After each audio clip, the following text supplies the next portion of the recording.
Folks, we got some exciting news to share with you when it comes to the future of TVs. This is going to be huge. So, if you're new to this channel, hit that subscribe button. Also, hit the like button if you enjoy content like this, and be sure to leave us a comment down below at the end of the video of this new type of TV technology that we are about to share with you guys. So, without further ado, let's get started. So, there's a new type of TV technology called RGB LED TVs. Now, this is a rumor that it is supposed to compete with QD OLED TVs. Now, we've had, true RGB TVs for basically quite a while, but with this new type of technology, it's supposed to be close to like an OLED type of pixel layout with an RGB layout per pixel. And I know that that's true with a QD OLED, but here's the catch. Even though QD OLEDs get really rich, vibrant, colorful, the thing of it is still relying on a blue subpixel layout. Kind of like with a regular OLED on how it relies off a white subpixel layout. So, this on the other hand is supposed to be a true RGB subpixel layout and not just, a white subpixel or a blue subpixel layout with RGB layers. So, this is actually going to be huge. But let's go on ahead and show you what this TV technology is going to look like, because let me tell you, it's going to be exciting. But there will be a catch, and that's going to be price point and screen sizes, which before we show you, there is a rumor that the screen sizes are only going to be 75-inch and upward to 85-inch. So if you want to get this new type of TV technology, you're going to have to go for a bigger size above 55 and 65-inch size. Now, this could very well change as we get closer to the release or after the first year or two of them being on the market. But also, Sony and Hisense are the only two brands as of right now releasing them. And Samsung and TCL are supposed to be jumping on board with this too, at least in the near future. So, just to throw that out there. So here is the first perfect example.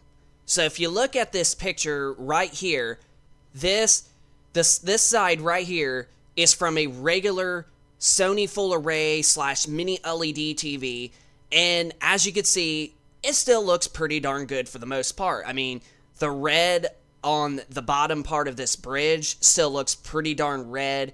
The yellow looks really yellow, but it definitely looks a little blent on the yellow part of the bridge, and to an extent, the lights right here in the distance by this building.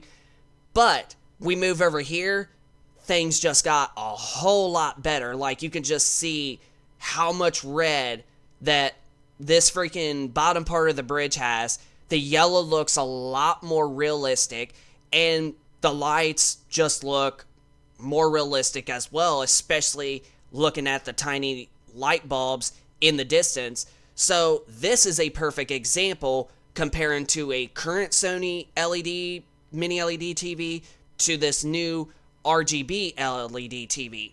And then we're going to jump over to this, and this is what it's supposed to be. It's supposed to be an actual true RGB subpixel layout. And what this is going to do, it's not going to eliminate the blooming, but however, the blooming is going to be way harder to notice on these LED TVs than any other LED TV that has ever been made. And what it's going to be is, if you look around this red and the blue, that's the kind of blooming that you're going to get. Now, some people still are probably going to want to stick with OLED no matter what, but the blooming is still going to be there. But whatever color that part of the screen is on a black background, that's the color that's going to be basically the blooming itself, and it's not going to be somewhat whitish gray blooming. Now, I think that's an awesome new thing for LED TVs, and I think that a lot more people probably will start buying LED TVs with this type of technology. But, however, like me and countless of other TV content creators have said, LED TVs will never beat OLED. So, at this price, I probably would still recommend getting an OLED if you don't want no blooming at all. But if you don't care about some blooming that is at least colorful kind of blooming, now to an extent you do get this on OLEDs, but it is so minor and you have to get right up close to the screen to honestly see it. But that's what this is supposed to be, but it's going to be just not quite as microscopic as what an OLED has. And then the last picture that we're going to share you is right here. This is another one. So if you look at the backlit here, you can see it's lit up exactly as how this picture up here is. So the colors are exactly lined up as they should. And this is another awesome example. And you could just look at the black levels that look just so good like an OLED. I mean, I do think that this type of TV technology is going to really shine. And this is definitely probably a competitor to QD OLED. Because there has been some reports that QD OLED might be ending relatively soon in the next couple more years. But if this is coming out to fruition, I think now I have a better idea that QD OLED may actually be sticking around. But even when comparing this to a QD OLED, yes, you're going to get better brightness with this, and that's what these TVs are supposed to help with.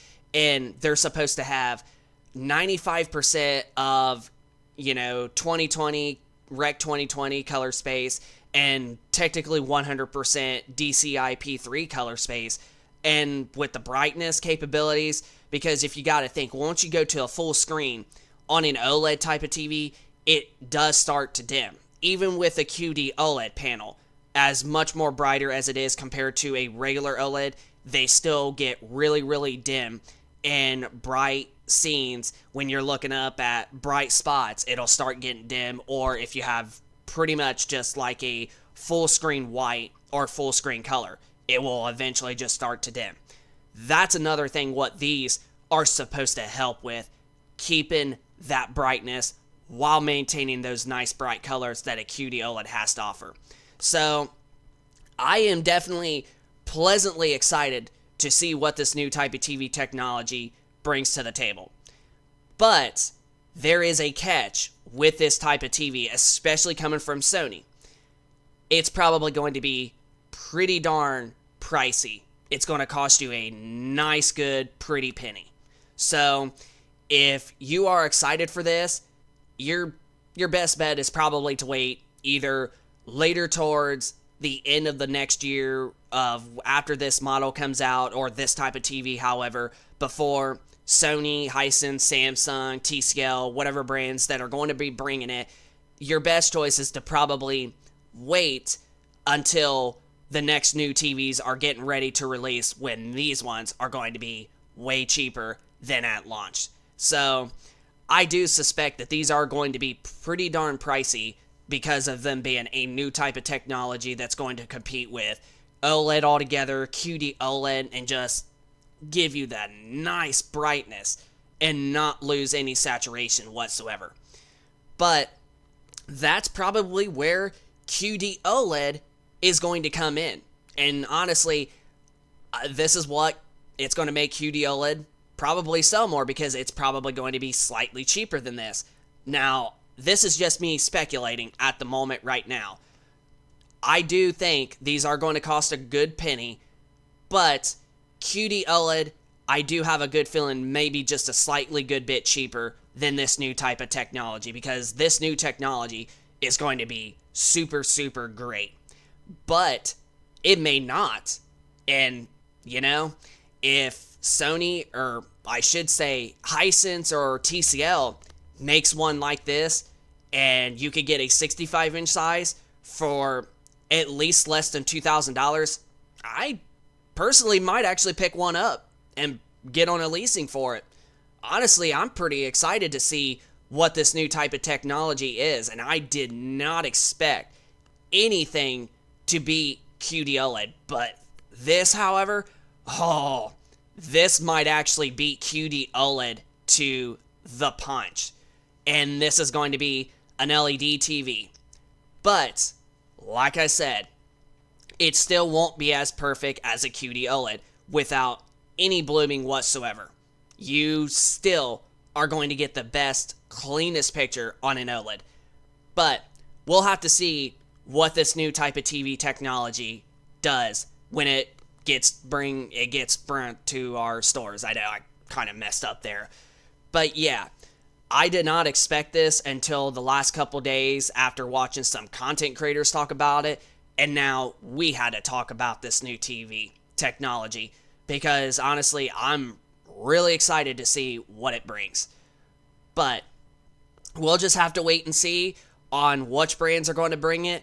But as of right now, as of the leaks and rumors at the moment, this new type of TV technology is only going to be in 75-inch, 85-inch sizes or bigger, and it will not be in a 50-inch, 55, or 65-inch size, which are like the most popular size TVs that sell the most. 65-inch is the number one popular size TV that sells the most, units out of any other size, and it's personally the size that we buy when we buy our TVs because, honestly, we just don't really need no bigger than that, and 65-inch size is still pretty darn big for us.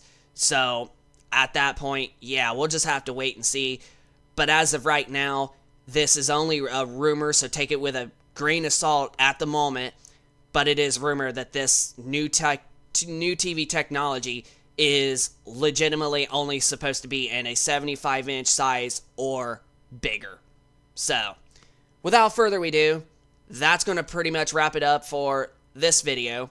So, hope you enjoyed this video of us sharing about the new type of TV technology coming from Sony as well as Hisense called an RGB LED TV.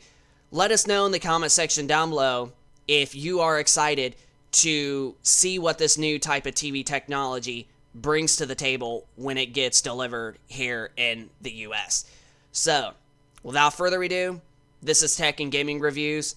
Hope you enjoyed the video. Rate, comment, subscribe, and before we do end it, we got the Samsung S90D coming in just a couple more months for reviewing. Once we get our money, we're going to just buy it out and we're going to review it. So just to give that as a heads up. But Tech and Gaming Reviews, rate, comment, subscribe, and we will see you in the next one. Peace.